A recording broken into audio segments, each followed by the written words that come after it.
Hi UI 100 students. One of the things that I have done for you is I've gone ahead and put up your final paper assignment as well as a final oral presentation assignment that you'll have to complete in this class. I've gone ahead and put it in the top block of the website here so that it's easy to refer back to. I do this because I kind of want you to have an idea. We're looking right here where it says final project information under this heading. I want you to have an idea as to what it is that we are working towards here in this class. And so please don't let these assignments scare you off in any way. These are going to be due at the very end of the semester. But like I said, I want you to know what it is that we're working towards. And with regards to the presentation in particular, there are a couple of things you need to be aware of for that, so that you're able to complete that in an effective manner. Okay, so I'm going to quickly just take a look at these assignments, and then make sure that you let me know if you have any questions about them. We'll continue to discuss them off and on throughout the semester. I'll be reminding you about a few things. So take a look now to kind of start thinking about this, and some of these things in here. In these assignments are things that we're going to be talking about over the course of the semester anyway, okay? So let's go ahead, we'll pull up the UI 100 final paper assignment. I do include the rubrics in both of these assignments so you can see exactly how you're scored. This is your final paper assignment. What you'll see here is an overview of the paper. So I'm telling you that what you're going to be learning about some different university resources. We'll be talking about some different kind of common student issues that come up, especially with students in the first year.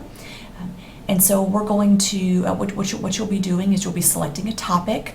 You'll conduct some research on that topic, and then you're going to write a research paper addressing the topic that you've chosen. So I have outlined here for you exactly what it is that you need to include in the paper, all right? So your paper, as with every other single paper that you'll have this semester, you should have an appropriate introduction in the paper, okay? So set your paper up for me. Tell me what it is you're going to be telling me. What is the overall thesis? What is the overall point of your paper? Then I want you to move into a discussion of the issue that you've chosen.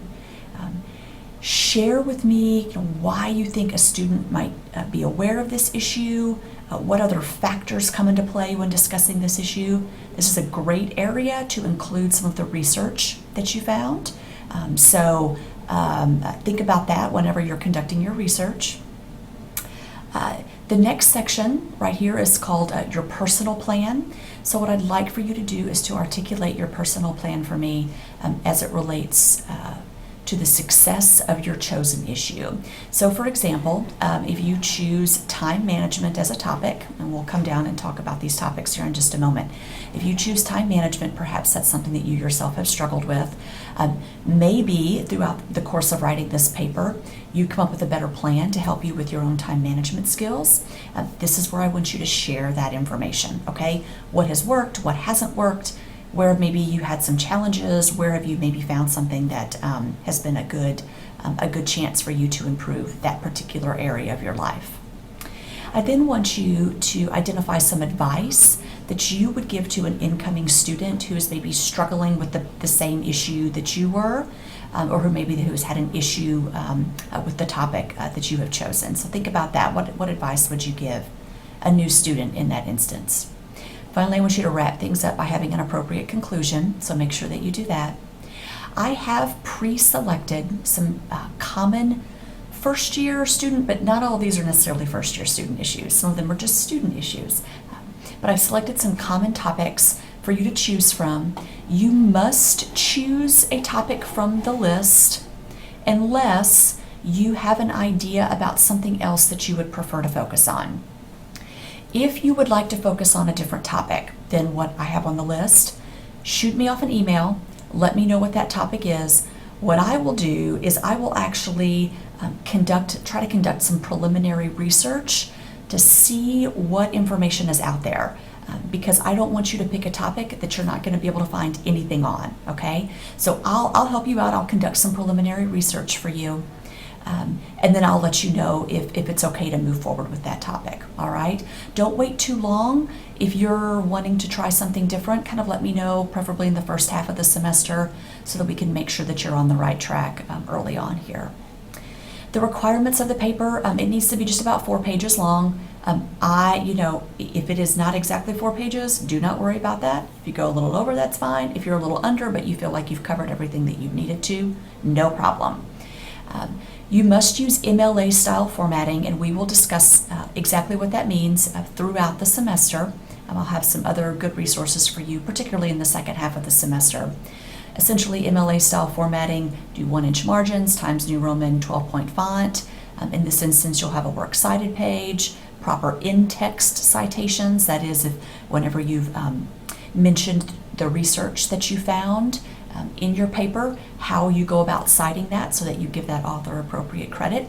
If you don't give that author a credit, that is called plagiarizing, and that is a violation of this institution's academic honesty policy. So it's very important that you understand that. You do have to include, I'm just requiring that you include one source, okay? So one source, you can have more than one sources. Your primary source, the required source, cannot be from Google, okay? So I don't want you to go to Google, type in your topic, and then grab the first thing that's out there. One of the things that we're going to be working on this semester, and you'll have at least 2 other assignments where you'll be conducting some research. So by the time you get to the point where you're going to conduct research for this paper, you'll be in great shape. But you have to use either a book, a journal, a magazine, or a newspaper article found in Kent Library, or in one of the library subscription databases that we have that supports your issue. So you'll have a whole lesson on how to do this, so don't let that freak you out yet. But we have some great resources for you to access online where you'll be able to find some good research, okay? You can also include any other information that you maybe learned in class assignments, if we had a journal entry or a forum posting, any pertinent information from one of the online modules that perhaps you completed.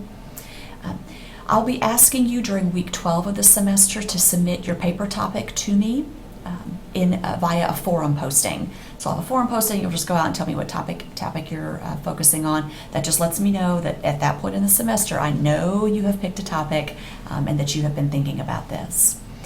The final paper will be due by 11:55 p.m. on Sunday, December 7th, okay? If you miss the deadline, you have to contact me because the system will not allow you to upload a late paper. Any late submissions will result in an automatic deduction of 30 points. This paper is worth 100 points. You can see that right here. So if you turn this in late, you are starting off with a 70%, and I haven't even graded it yet. So it is in your best interest to turn this paper in on time.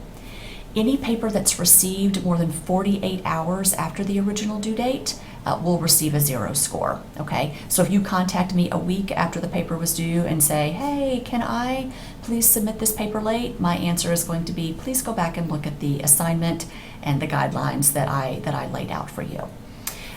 The next page here on this assignment sheet is the rubric that I have put together for you. I tell you exactly how many points I'm allotting to each section of your paper, what an A paper looks like, what a B or C, because there's some subjectivity there, and then or a D or an F paper.